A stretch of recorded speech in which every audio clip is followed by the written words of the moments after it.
नमस्कार विद्यार्थी मित्रांनो, आज आपण प्रॅक्टिस सेट 16 क्लास 6 मॅथ्स पाहणार आहोत।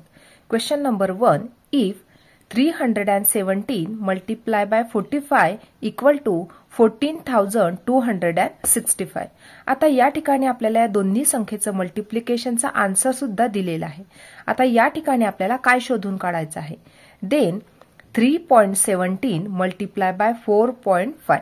आता याच संख्या दिलेल्या आहे, परंतु यामध्ये डेसिमल पॉइंट लावून या संख्या दिलेल्या आहे आणि या दोन्ही संख्येचं आपल्याला मल्टिप्लिकेशन शोधून काढायचं आहे। बघा, आता या ठिकाणी या ज्या संख्या दिलेल्या आहेत त्या याच आहे, परंतु फक्त या ठिकाणी डेसिमल पॉइंट आलेला आहे। म्हणून बघा, या प्रकारे लिहिणार। अतिशय सोपा क्वेश्चन असतो हा। बघा, 3.17 मल्टिप्लाय बाय 4.5 इक्वल टू, आता हे जे आन्सर आहे हे जसं आहे तसं लिहायचं आहे, 14265। आता या ठिकाणी आपल्याला डेसिमल पॉइंट लावायचा आहे। बघा, तो कशा प्रकारे लावणार? आता या ठिकाणी किती डिजिट नंतर डेसिमल पॉइंट आहे ते काउंट करणार, 1 2 आणि या ठिकाणी 1, म्हणजे या ठिकाणचे हे 2 आणि या ठिकाणचा हा 1। बघा, 1 2 डेसिमल पॉइंट, 1 पॉइंटच्या नंतर डेसिमल पॉइंट, म्हणजे टोटल डिजिट झाले 3, 1 2 आणि 3। 3 डिजिट नंतर आपण या ठिकाणी डेसिमल पॉइंट लावणार, 1 2 आणि 3, म्हणजे या ठिकाणी आपल्याला आन्सर मिळालं 14.265। बघा, पुन्हा सांगते विद्यार्थी मित्रांनो, या ठिकाणी दोन संख्यांचं मल्टिप्लिकेशन दिलेलं आहे, त्याचा आन्सर सुद्धा आपल्याला दिलेला आहे। आता याच संख्या इथं दिलेल्या आहे, परंतु त्यामध्ये फक्त डेसिमल पॉइंट आलेला आहे, 3.17 आणि 4.5। आता आपल्याला हेच आन्सर मिळणार आहे, परंतु त्यामध्ये डेसिमल पॉइंट येणार आहे। आता डेसिमल पॉइंट किती डिजिट नंतर लावायचा ते आपण बघूया। बघा, या ठिकाणी 1 2 2 डिजिट नंतर डेसिमल पॉइंट होता, या ठिकाणी 1 डिजिट नंतर डेसिमल पॉइंट होता, म्हणजे टोटल डिजिट झाले 3, 1 2 आणि हा 3। 3 डिजिट नंतर आपण डेसिमल पॉइंट लावणार, म्हणजे 1 2 आणि 3 या ठिकाणी येणार डेसिमल पॉइंट। सेकंड एक्झाम्पल बघूया। If 503 multiply by 217 equal to 1,09,151। आता या ठिकाणी या दोन्ही संख्येचं मल्टिप्लिकेशन, त्याचा आन्सर दिलेला आहे। या ठिकाणी आता आपल्याला पुढे ज्या संख्या दिलेल्या आहेत त्या याच आहेत, फक्त त्यामध्ये डेसिमल पॉइंट आलेला आहे। बघा, आता मल्टिप्लिकेशन आपल्याला करायचं नाहीये, फक्त आपल्याला या ठिकाणी व्यवस्थित विचार करून डेसिमल पॉइंट लावायचा आहे। बघा, या ठिकाणी 5.03 म्हणजे या ठिकाणी डेसिमल पॉइंट आहे, 2.17 म्हणजे या ठिकाणी डेसिमल पॉइंट आहे, इक्वल टू, हेच आन्सर सुरुवातीला लिहून घेणार, 109,151 या प्रकारे। आता आपल्याला या ठिकाणी डेसिमल पॉइंट लावायचा आहे। बघा, आता या ठिकाणी किती डिजिट नंतर डेसिमल पॉइंट आहे, 1 2, या ठिकाणी 1 2, म्हणजे या ठिकाणी 2 डिजिट नंतर, या ठिकाणी सुद्धा 2 डिजिट नंतर, टोटल डिजिट किती झाले, 4, 1 2 3 4। म्हणून या ठिकाणी हे जे आन्सर आहे, या ठिकाणी आपण 4 डिजिट नंतर डेसिमल पॉइंट लावणार, 1 2 3 4 या ठिकाणी आपला डेसिमल पॉइंट येणार। आन्सर मिळाला आपल्याला 10.9151। या प्रकारे आपण हे आन्सर लिहून घेतलेलं आहे। क्वेश्चन नंबर 2 बघणार आहोत, मल्टिप्लाय। बघा, आता फर्स्ट एक्झाम्पल दिलेला आहे, 2.7 मल्टिप्लाय बाय 1.4। बघा, अतिशय सोपा क्वेश्चन आहे हा। आता या ठिकाणी बघा, हा जो डेसिमल नंबर दिलेला आहे, डेसिमल फ्रॅक्शन दिलेला आहे, यालाच आपण कशा प्रकारे लिहिणार, 2.7 आहे, 1 डिजिटच्या नंतर डेसिमल पॉइंट आहे, म्हणजेच याला या प्रकारे लिहू शकतो, 27/10 मल्टिप्लाय बाय 1.4 म्हणजेच 1 डिजिट नंतर डेसिमल पॉइंट आहे, म्हणून 14/10 या प्रकारे आपण हे नंबर लिहून घेतले।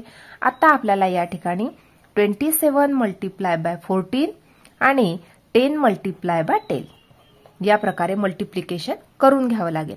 आता 27 मल्टिप्लाय बाय 14 यांचं मल्टिप्लिकेशन आपण या प्रकारे करणार। बघा, आता या ठिकाणी 4 7 जा 28 कॅरी 2, 4 2 जा 8 प्लस 2 10, या ठिकाणी 0 लावून घेतलं, 1 7 जा 7 आणि 1 2 जा 2, ऍडिशन करणार, आपल्याला आन्सर मिळालं 378। या ठिकाणी लिहून घेणार 378 अपॉन 10 10 जा 100। आता हे जे फ्रॅक्शन मिळालेलं आहे आपल्याला, या फ्रॅक्शनचं आपण डेसिमल फ्रॅक्शनमध्ये कन्व्हर्जन करणार. बघा आता या ठिकाणी झिरोची संख्या किती, 2. म्हणून या ठिकाणी 2 डिजिट नंतर आपण डेसिमल पॉइंट लावणार. 1, 2 या ठिकाणी येणार डेसिमल पॉइंट. आन्सर मिळाला आपल्याला 3.78. सेकंड एक्झाम्पल बघणार आहोत. 6.17 मल्टिप्लाय बाय 3.9. बघा आता हा जो नंबर दिलेला आहे या ठिकाणी आपल्याला 2 डिजिट नंतर डेसिमल पॉइंट आहे. याचाच अर्थ या ठिकाणी 617 अपॉन 100 नंबर मिळणार आहे. कारण या ठिकाणी 2 डिजिट नंतर डेसिमल पॉइंट होता, म्हणून 2 झिरोवाला नंबर म्हणजे 100 हा नंबर आपण या ठिकाणी डिनॉमिनेटरला लिहिणार आहोत. मल्टिप्लाय बाय 3.9 हाच नंबर आपण कसा लिहिणार, तर 39 अपॉन 10. या ठिकाणी 10 का लिहिला, कारण या ठिकाणी 1 डिजिट नंतर डेसिमल पॉइंट होता. या ठिकाणी 100 का लिहिला, कारण या ठिकाणी 2 डिजिट नंतर डेसिमल पॉइंट होता, म्हणून 2 झिरो लावून घेतले. आता या ठिकाणी आपल्याला मल्टिप्लिकेशन करावं लागणार. 617 multiply by 39 upon 100 multiply by 10. आता या दोन्ही संख्येचं मल्टिप्लिकेशन आपण या ठिकाणी करून घेणार. Multiply by 39. 9 7 जा 63 कॅरी 6. 9 1 जा 9. 9 प्लस 6 15 कॅरी 1. 9 6 जा 54 प्लस 1 55 प्लस या ठिकाणी 0. 3 7 जा 21 कॅरी 2. 3 1 जा 3. 3 प्लस 2 5. 3 6 जा 18. ऍडिशन करणार. या ठिकाणी आन्सर मिळाला 24063. खालच्या संख्यांचं सुद्धा जर आपण मल्टिप्लिकेशन केलं तर या ठिकाणी आपल्याला नंबर मिळाला 1000. 100 मल्टिप्लाय बाय 10 तर आन्सर मिळालं 1000. आता हे जे फ्रॅक्शन मिळालेलं आहे आपल्याला, या फ्रॅक्शनचं कन्व्हर्जन आपण डेसिमल फ्रॅक्शनमध्ये करणार आहोत. डेसिमल कसा करणार, तर बघा या ठिकाणी झिरोची संख्या किती, 3.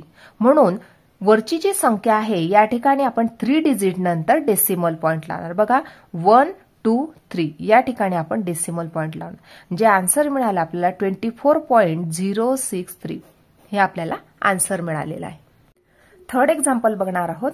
आता या ठिकाणी 0.57 मल्टिप्लाय बाय 2 हा नंबर दिलेला आहे. आता ह्या नंबरलाच आपण कसे लिहिणार, तर 57 अपॉन 100.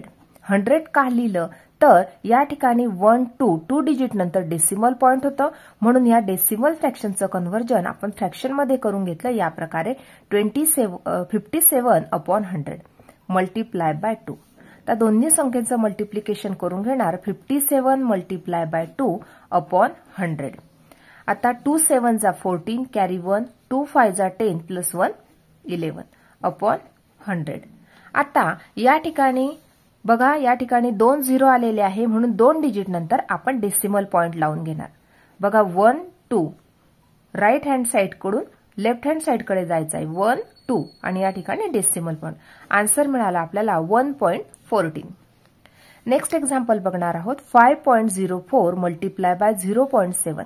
बघा आता ह्या नंबरलाच आपण या प्रकारे लिहिणार. 504 upon 100.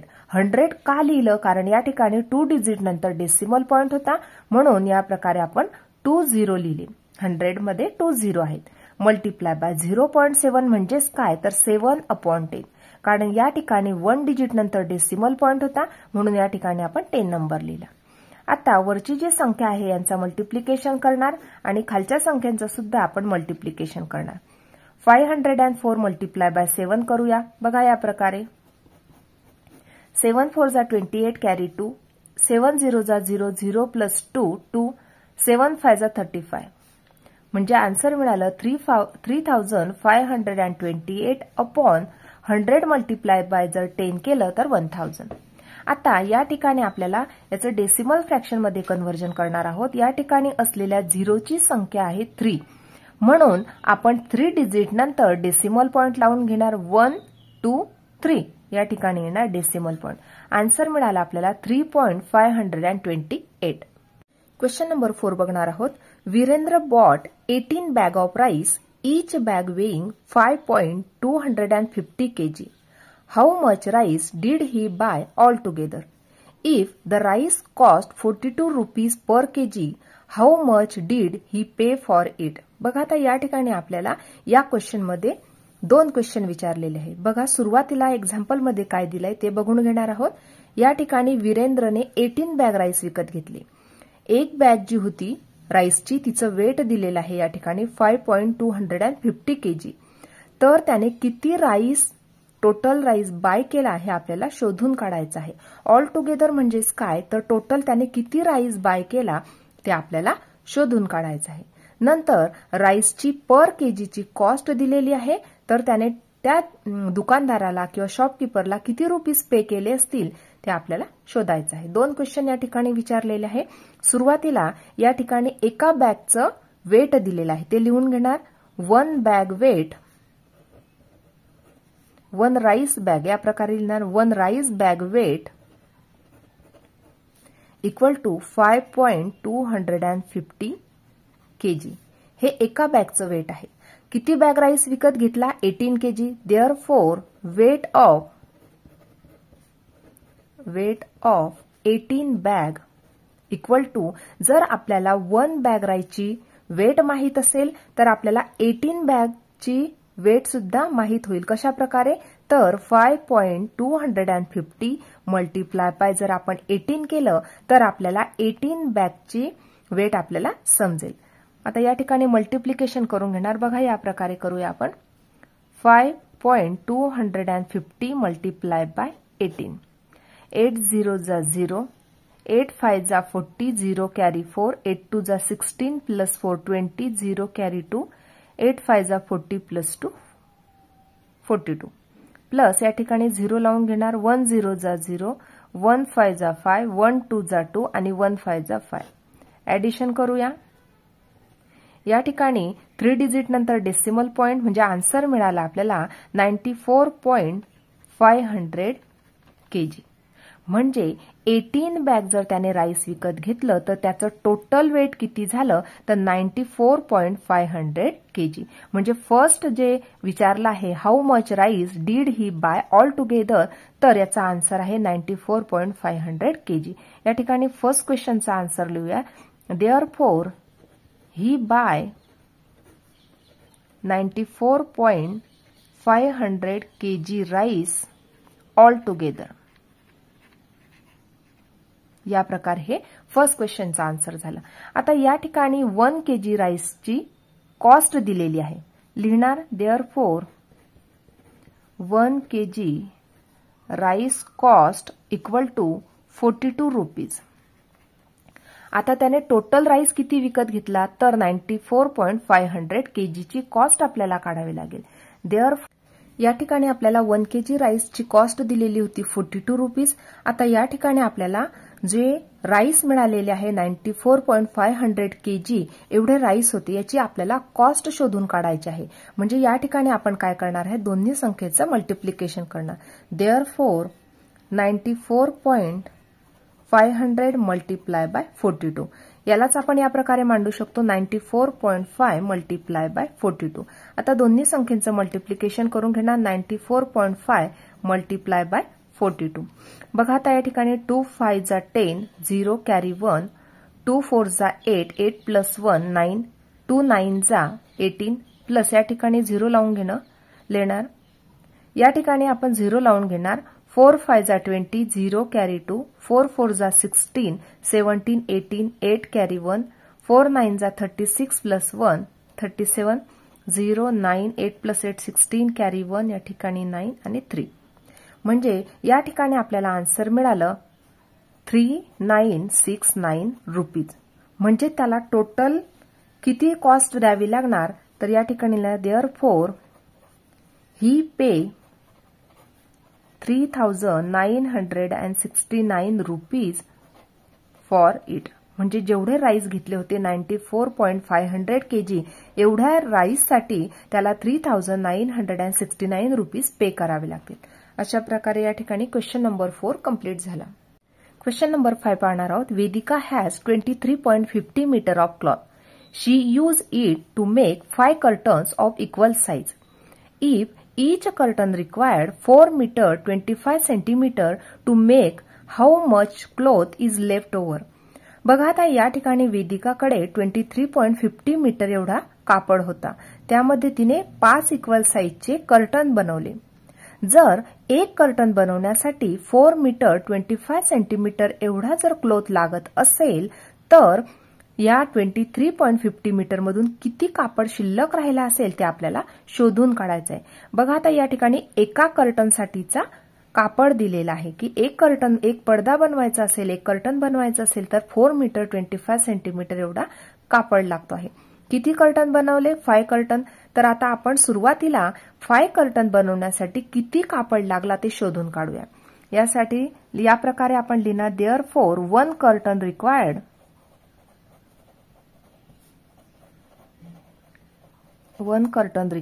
4 metre 25 centimetre cloth. Therefore, 5 curtain required। आता एका कर्टनसाठी जर एवढा कापड लागत असेल तर 5 कर्टनसाठी किती कापड लागले? तर 4 मीटर 25 सेंटीमीटर मल्टिप्लाय बाय 5 या दोन्ही संख्येचं मल्टिप्लिकेशन करून आपल्याला किती क्लॉथ लागणार आहे ते समजेल। बघा या ठिकाणी 4.25 मल्टिप्लाय बाय 5 5 5 जा 25 कॅरी 2 5 2 जा 10 10 प्लस 2 12 कॅरी 1 5 4 जा 20 प्लस 1 21 म्हणजे 21 मीटर 25 सेंटीमीटर एवढा क्लॉथ 5 कर्टन बनवण्यासाठी लागणार। देअरफॉर लिहिणार 5 कर्टन रिक्वायर्ड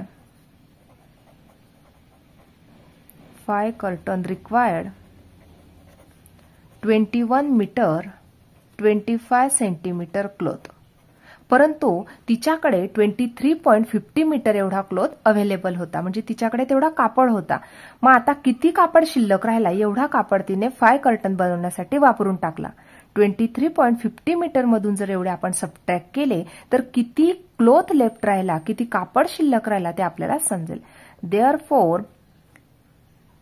23.50 मायनस 21.25 या ठिकाणी आपण सबट्रॅक्शन का करत आहोत? कारण या ठिकाणी तिच्याकडे अवेलेबल असलेला कापड 23.50 मीटर आहे आणि त्यामधून तिने 5 कर्टन बनवल्यानंतर तिला एवढा कापड लागतो 21.25 सेंटीमीटर।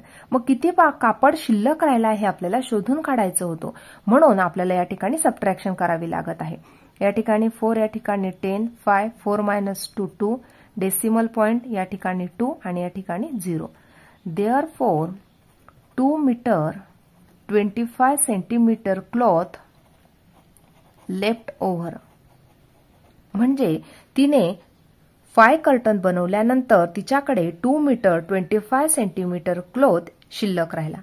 अशा प्रकारे आज आपण या ठिकाणी प्रॅक्टिस सेट 16 कम्प्लिटली सॉल्व्ह करून घेतला। आजचा व्हिडिओ कसा वाटला ते नक्की कमेंट करून कळवा आणि व्हिडिओला लाईक शेअर आणि सबस्क्राईब करायला विसरू नका मित्रांनो। धन्यवाद।